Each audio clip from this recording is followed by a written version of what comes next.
नमस्कार दोस्तों, मैं एक्टर मनोज आर पांडे। कैसे हैं आप लोग? अभी हाल ही में एक विवाद मैं भी सुन रहा हूँ, डेली सुनता जा रहा हूँ कि कल्लू ने गाना गा दिया, यादव जी के बेटी सपनवा में आती है।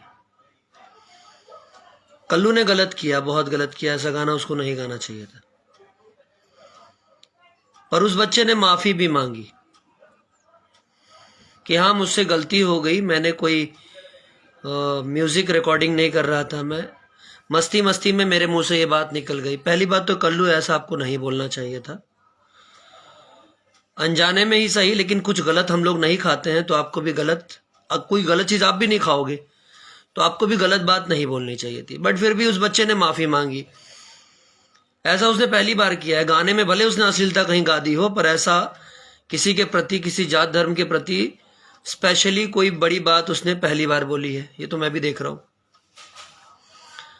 और उसने क्या कहा, यादव जी के बेटी सपनवा में आती है। बहुत दिन पहले एक वीडियो मेरा आया था जिसमें मैंने कहा था चाची के बाची सपनवा में आती है।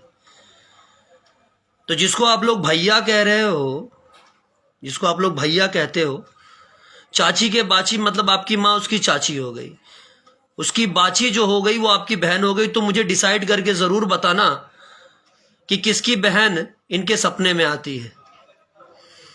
अब चाची में यादव जी की, जो यादव जी लोगों में भी चाची होती हैं कि नहीं होती हैं? होती है ना। तो आज जब यादव जी की बात आ गई, हाँ, कि यादव जी के बेटी या यादव जी के बाची, जो भी, हम तो प्रॉपर सुने भी नहीं उसको, सपनवा में आती है, तो मतलब तो यही हो गया ना कि बाची, चाची की बाची सपनवा में आती है। तो जब आप स्पेशली, मैंने जो सवाल किया था आज स्पेशली उन यादव भाइयों से है, उन अंधविश्वासी यादव भाइयों से है जो अपनी आंख पर पर्दा रखते हैं, ठीक है, जो सिर्फ मैं यादव हूं, मैं यादव का नारा लगाते हैं। तो ऐसा नारा लगाना बंद कर दो, क्योंकि ऐसे यादवों को मैं बहुत बड़ा मूर्ख कहता हूं। किसी की भी बहन बेटी हो, उसकी इज्जत होती है। यही सवाल मैंने बहुत पहले किया था। अगर आप लोग पहले ही विरोध कर दिए होते, पहले ही रोक दिए होते, तो ऐसा मजाक ना पहले बनता, ना वो मजाक आज वापस रिपीट होता। अगर घर में कहीं कोई गंदगी छूट जाए, जब आप गंदगी फैलाओगे तो गंदगी कहीं ना कहीं तो जो छूटेगी ना, तो उसी का अंश आज छूट गया। पहले चाची के बाची सपनवा में आ रही थी, अब यादव जी के बाची सपनवा में आ गई। तो यादव जी ने अपने ऊपर बुरा ले लिया है। एक्चुअली ये यादव जी के बाची सपनवा में आती नहीं था, एक्चुअली किसी और ही के लिए था। यादव की आपकी बाची सपनवा में आती है।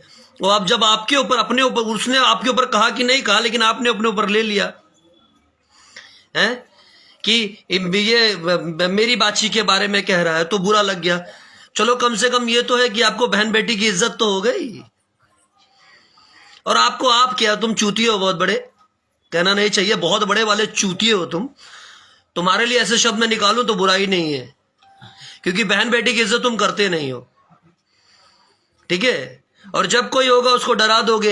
एक टाइम था, पंकज ने बहुत कुछ कह दिया। पंकज ने एक गाना गा दिया था, एक लड़के ने उसको पकड़ के सबने पीट दिया, पूरे स्टाफ ने। अब कल्लू ने कह दिया, उसको भी पकड़ के पीट दो। नहीं पीट पाओगे ना। अब उसको खुद तो पीट नहीं पाओगे, तो क्या कह रहे हो, यादवों को उकसा रहे हो कि यादव भाई ये जहां शो करने जाएगा वहां इसको, अब देखते हैं कैसे शो करते हैं। सारे यादव भाई तुम्हारे बाप के गुलाम हैं, तुम्हारे बाप ने खरीद रखा है उसको, चूतिए कहीं के। तेरे बाप ने खरीद रखा है रे, कि वो कहीं भी शो करने जाएगा उसको मारेगा। जब तुम होगा तब लाइव में आके बोलोगे कि घुटने में है, घुटने में है। अब कहीं किसी ने घुटने ही तोड़ दिया, तब हम ही ने तुम्हारा घुटना तोड़ दिया, तब क्या करोगे? रोज रोज सबको धमकी दोगे। क्यों धमकी दोगे? सब तुम्हारे बाप के गुलाम है, पूरे यादव तुम्हारे बाप के गुलाम है। हमारी भी जिंदगी में बहुत सारे यादव हमको बहुत प्यार करते हैं, और बहुत सारे यादव भाई हमको देख भी रहे। जब होगा तब तुम जातिवाद करके लोगों को लड़ाते घूमोगे। बीच में शांति हो गई थी, सब शांति से थे, तो क्यों ये सब करना चालू किया? बेचारे मगहिया जवान वाले दोनों, गौतम और समर, आए दिन लोगों को कहते हैं कि गंदे गाने मत गाओ मत गाओ। फिर भी उनका तो आप लोगों ने मजाक बना लिया है कि हम कुछ गंदा गाएंगे तो वो बेचारे मुद्दा उठाएंगे, और उस मुद्दे के चलते हमारे गाने का टीआरपी उठ जाएगा, हमारा गाना बूम मार जाएगा, हमारे व्यूज बढ़ जाएंगे।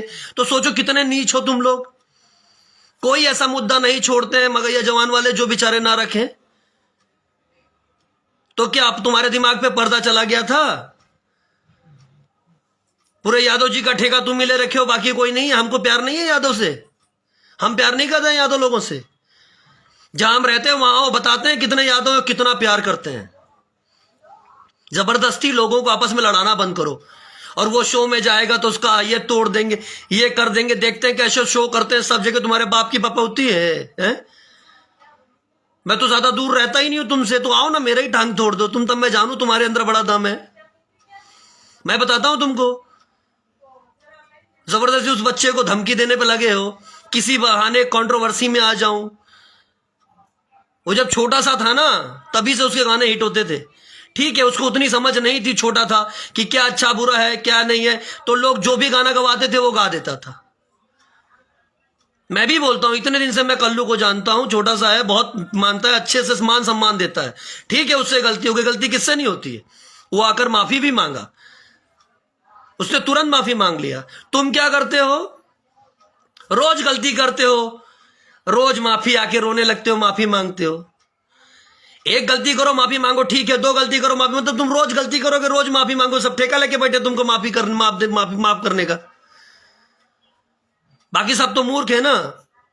आए दिन पवन को कहोगे कि वो आप तो मुंह से ही हक दिए, मुंह से ही कर दिए। तुम रोज मुंह से हकते हो, रोज चाटते हो माफी मांग के, रोज मुंह से हकते हो, रोज मुंह से खा लेते हो। तो वो क्या है, तुम इसी भाषा में समझते हो, तो इसीलिए मुझे ये भाषा का, इस अभद्र भाषा का इस्तेमाल करना पड़ रहा है। आज अगर कोई बंदा, कोई यादव किसी पंडित से लड़ गया, किसी से कोई ठाकुर से लड़ गया, किसी से कोई पासवान से लड़ गया, कोई हरिजन से लड़ गया, और कोई मर गया, तो क्या होगा। गोपालगंज में एक हादसा हो गया, एक 19 साल के लड़के को सबने चाकू गोप गोप कर मार दिया, सिर्फ इसलिए क्योंकि वो लड़का ये कहने गया था कि गंदा गाना मत बजाओ। ऑर्केस्ट्रा में गंदा गाना बज रहा था। अगर ऐसे गंदे गाने ना बनाते तो ऑर्केस्ट्रा में ना बजते तो वो बच्चा बोलने ना आता और आज वो बच्चा जिंदा होता। अगर ऐसे ही समाज में कोई किसी के घर का कोई सदस्य मर जाता तो उसका जिम्मेदार कौन है। ऐसे लोगों पर 302 का मुकदमा ठोक देना चाहिए, स्पेशली तुम जैसों पे 302 का मुकदमा ठोकना चाहिए। लाइव शो करते हो, कितनी गंदगी से वहां पर परफॉर्म करते हो। कभी ये सोचा तुम्हारी बहन बेटी भी उसको देखेगी है? शर्म, बुरा लगता है मुझे भी ये बोलने में किसी की बहन बेटी के बारे में। मैं भी बच्चों से बहुत प्यार करता हूं। अरे डूब मरो चुल्लू भर पानी में और लाइव में आके क्या कहते हो सबकी बहन है बेटी है, तब तुम्हारी बहन बेटी कहां जाती है बे, चूतिए कहीं के। तब बहन बेटी की इज्जत समझ में नहीं आती है। और जब होगा, जब धमकी देगा, इसको ये करेगा, क्या धमकी है क्या तू बे, एक कनपटा मारूंगा वहीं मुंह तो देगा, समझा, चूतिया कहीं का। धमकी देता है कि शो में जाएंगे, क्या उखाड़ लेगा तू शो में जाएगा तो वो तेरे बाप की इंडस्ट्री है। 4 चमचे जो मैनेजर पाल रखे हैं और सब होशियारी करके क्या सोचते हो बे, जितने के जितने हो, क्या सोचते हो कि किसी बहाने मुद्दा लगाते रहो, उंगली होता रहेगा। कुछ ना कुछ हो, किसी दिन कोई पकड़ के कूच देगा तब समझ में आएगा तुमको। बीच में समर को लपेट दिए, 150 गुंडे लेकर आया मारने, मतलब कुछ नहीं रहेगा। जबरदस्ती प्रशासन के साथ मजाक, इसके साथ मजाक। बिहार पे अलग से उंगली क्या कर दोगे कि बिहार में दारू चालू है, ये चालू है। अगर अभी पढ़ना चालू हो गया ना, बौरा जाओगे। बता रहा हूं तुमको, अक्ल नहीं है, तुम सब पैदल हो, बहुत बड़े चू हो तुम लोग, चूतियों कहीं के।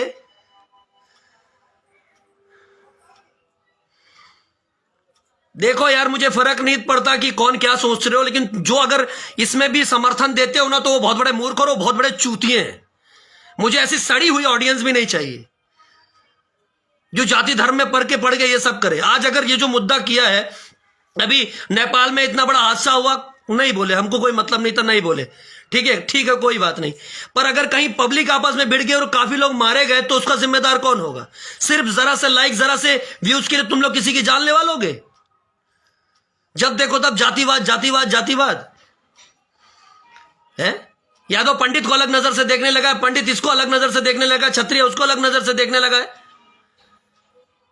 कोई एक बन के रहना चाहता तो भी जबरदस्ती फुट मत। देख, बार मौका मत दे, मैं तुझे बता रहा हूं, ठीक है। और ये घुटने में तोड़ दूंगा, एक दिन समझ में आ जाएगा। मैं तेरे को बोल रहा हूं, मजाक में मत लेना। तू जो होशियारी कर रहा, तू नहीं डरता भोसड़ी के, तो कौन डरेगा रे। हम डरने बैठे हैं क्या यहां।